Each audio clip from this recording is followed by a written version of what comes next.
Hello everybody and welcome back to my channel. I am Achal and in this today's video I am going to cover a short story from your paper named Dalit Writing, and name of this short story is A New Custom, which is written by Ajay Navaria.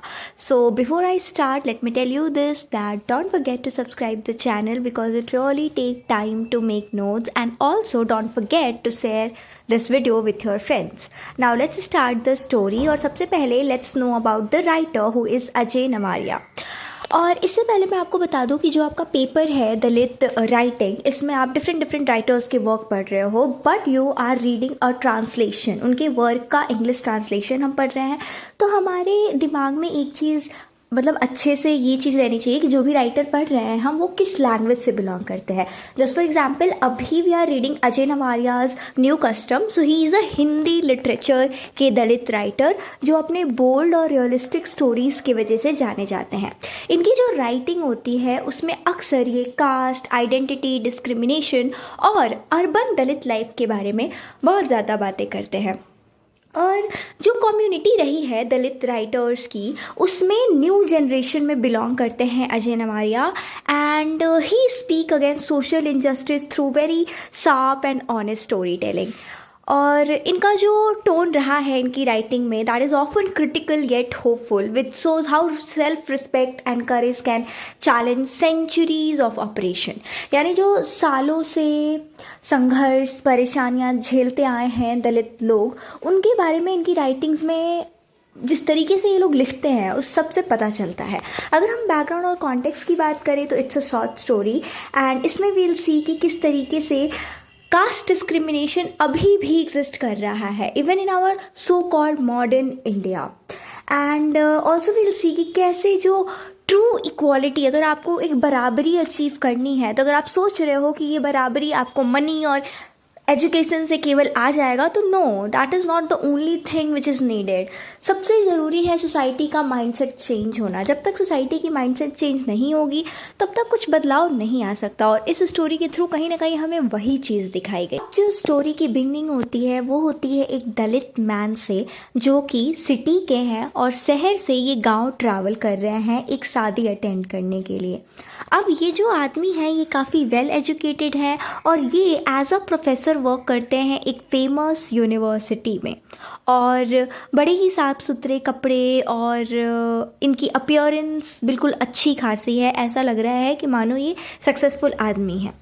अब travel के दौरान क्या होता है, ये बस से journey कर रहे होते हैं, and at that time he feels the cold fog and smells rotting flowers, and this scene already reflects the decay and backwardness of the village. मतलब जहाँ पे ये जा रहे हैं वो थोड़ा बैकवर्ड सा विलेज है और वहाँ पे ये जा रहे हैं एक शादी अटेंड करने। अब जब वहाँ ये पहुँचते हैं तो dirty road side tea stall पे रुकते हैं, और वहाँ पे जो शॉपकीपर है उन्हें देख के, मतलब कोई जान पहचान नहीं होती है, बस ऐसे ही देख के उन्हें दरबार कह के बुलाता है। अब दरबार एक ऐसा टाइटल है जो अपर कास्ट ठाकुर के लिए यूज़ होता है, एंड एट दैट टाइम ये जो दलित आदमी हैं इनको काफ़ी अंदर से अच्छा लगा। मतलब वो जो जगह था वो अनहाइजीनिक सा था, शॉपकीपर लुक सैबी, बट इनको दलित ये जो हैं इनको काफ़ी अच्छा लगा कि उस शॉपकीपर ने इन्हें दरबार बोला।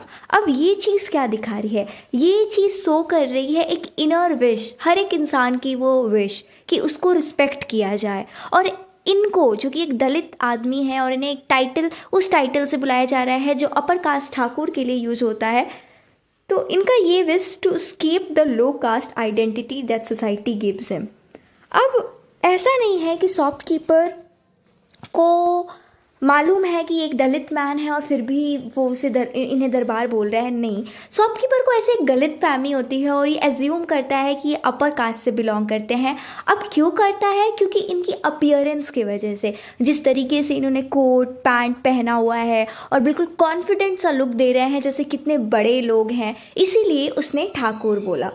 अब ये जो दलित मैन है ना, इनको याद आता है कि पिछली रात इनके पिता से एक कन्वर्सेशन हुई थी, और वो बात ये थी कि इनके पिता ने ना इन्हें बोला था कि गांव जा रहे हो लेकिन ध्यान रखना, शहर में रहते हो तो तुम्हें इतना नहीं मालूम, पर अभी भी गांव में कास्ट डिस्क्रिमिनेशन जैसी चीज़ें एग्जिस्ट करती हैं, इसीलिए तुम ध्यान रखना। और उन्होंने एक बात और बोली that money changes only like water over rocks, और जो रॉक होता है, रॉक मीन सोसाइटी, वो सेम ही रहता है, पैसे वो चीज़ नहीं बदल सकती, पैसे ने अभी सोसाइटी के माइंडसेट को नहीं बदला है, इसीलिए केयरफुल रहना।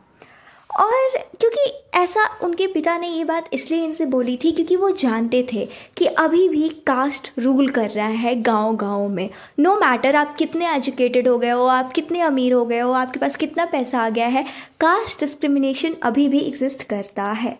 लेकिन जो हमारे प्रोटैगनिस्ट हैं, जो दलित मैन हैं, ये ऐसा बिलीव करते हैं कि जब इंसान के पास पैसा हो, सक्सेस हो, तो वो कास्ट डिस्क्रिमिनेशन से बच सकता है और उस पर कोई उंगली नहीं उठा सकता है।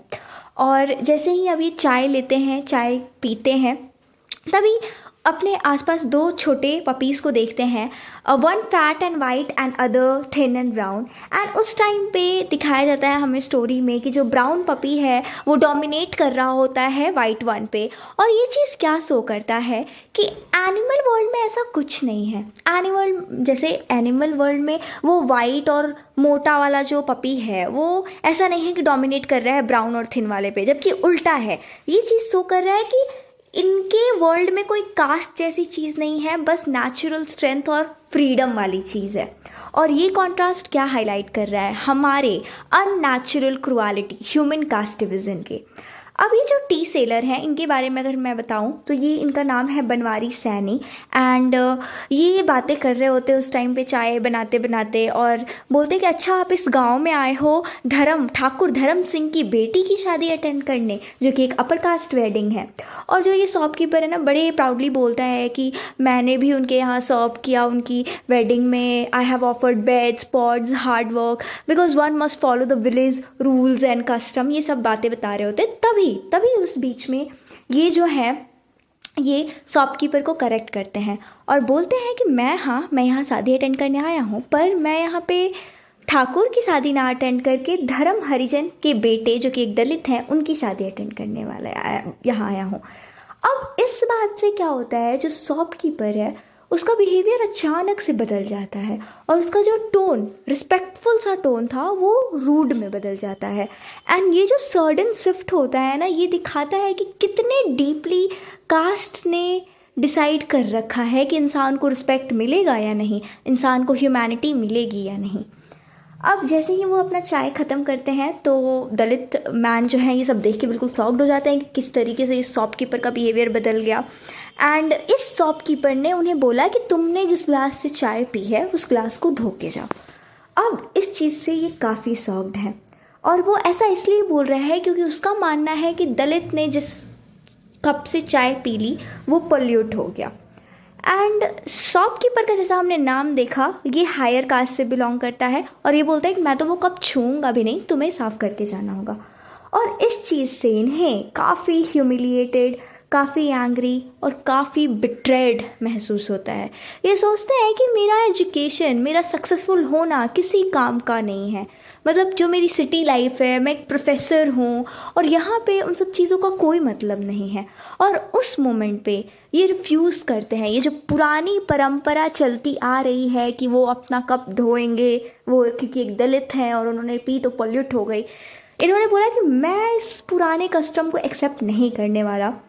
एंड ग्लास को इन्होंने धोया नहीं बल्कि ऐसे पटक डाला ग्राउंड पे, स्मैश कर डाला। एंड ये केवल एक गुस्सा नहीं था, ये एक बोल्ड प्रोटेस्ट था उन सालों से चली आ रही caste oppression, caste division, caste discrimination के अगेंस्ट। और ग्लास को तोड़ने के बाद it's like that he symbolically breaks the old custom, मतलब उन्होंने पुराने तौर तरीक़ों को तोड़ा और स्टार्ट कर रहे हैं एक नया कस्टम। और ये कस्टम कैसा है?